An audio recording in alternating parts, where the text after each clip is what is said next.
and this is how it all panned out. I showed earlier on, this is when the game was at 50 overs. And McCullum was the first to go. Just got himself in no man's land. Just poked at one. Generally, the fielding was very good for the West Indies. They looked on the ball from the start. The bowling was excellent. A little lucky there for Ryder. He swung hard. Went all the way. And then the rain came, and boy, did it come. It shortened the game to 28 overs. So New Zealand had to get on with it after that. And they, for the most part, struggled to get the ball to the fence. There were some nice strokes, as you would expect. Ryder, who was a key man in this situation, picked fieldsman out. It's a deep square leg. Howe was struggling somewhat to get the ball away, and it was all hard work, really, and it was all stuttering. Force at singles, they got away with that one. Then Howe missed the full toss. His difficult summer continues. Flynn never got started. Flashed at one outside the line of off stump. Understandable. So too many balls were going to fieldsmen. You can see that extra cover man picked out quite often.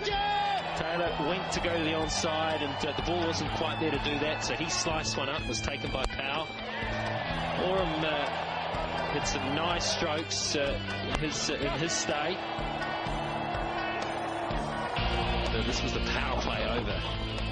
It was a good over. It went for 13, but in the second of their 2 power play overs that they could call on themselves, Oram hold out, and Vettori played one on. That stroke was never on, and it was turning into a bit of a disaster, really. Mills tried to clear the fence late on, couldn't do it, picked another fieldsman out. That was a trend, picking fieldsman out. This was a great stroke from Elliott, though, who played quite tidily towards the end. And that was the final ball. That one got New Zealand up to a score of 152. So 152 from 28 overs.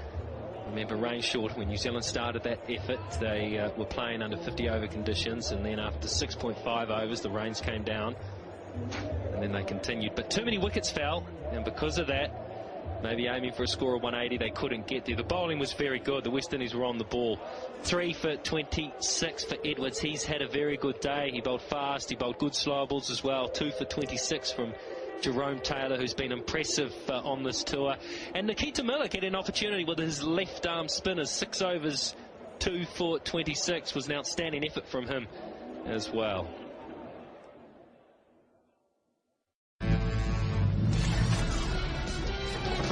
So 158 the target under the Duckworth-Lewis system for the West Indies to go 1 up. And Chris Gale, it was left to him at the top of the order with Chattergoon, a lovely square cut. And then he dragged one on. Just mistiming a drive. Gale carried on in typical fashion. He is such a threat for the New Zealand bowlers, it seems, this summer. 1 bounce 4 there, and look at the nifty footwork to get that behind square. At the same time, he had help from Sarwan, who's to grow in confidence. A 6 there for the skipper. And then he just mistimed the shot from Daniel Vettori. He couldn't believe that he got out, but he was, and so was Marshall. His stay was only a brief one. At this point, it brought Brendan Nash to the crease. He's a gritty little customer. Hit a booming 6 over the building site. Lost the ball, in fact. And then he tried to repeat the dose, but Patel won that little battle.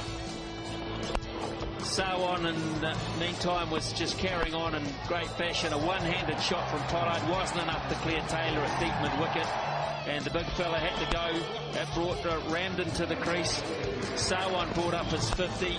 Ramden started to support him, and all of a sudden, the West Indies, who were behind the 8 ball, started to emerge. And that shot, maybe that was the turning point in confidence for the keeper batsman Ramden, who played away for a 4 and a 3 in the same over, and that transferred the momentum back to the boys from the Caribbean. Patel bowled a couple of rank full tosses in his second last over, and that was enough for the West Indies to seize control, it seemed. Lovely shot over extra cover from Ramden. McCullum's effort at running Ramden out was astray. So was Elliott's to run out Sarwan. How crucial that might have been. But it left the West Indies and their experienced duo together when the last rights were dished up. And it was the Caribbean to the fore. The West Indies have gone 1-0 up in the series. They won with 1 ball to spare, with 5 wickets in hand, and they head to game 3 in the capital with a slight advantage.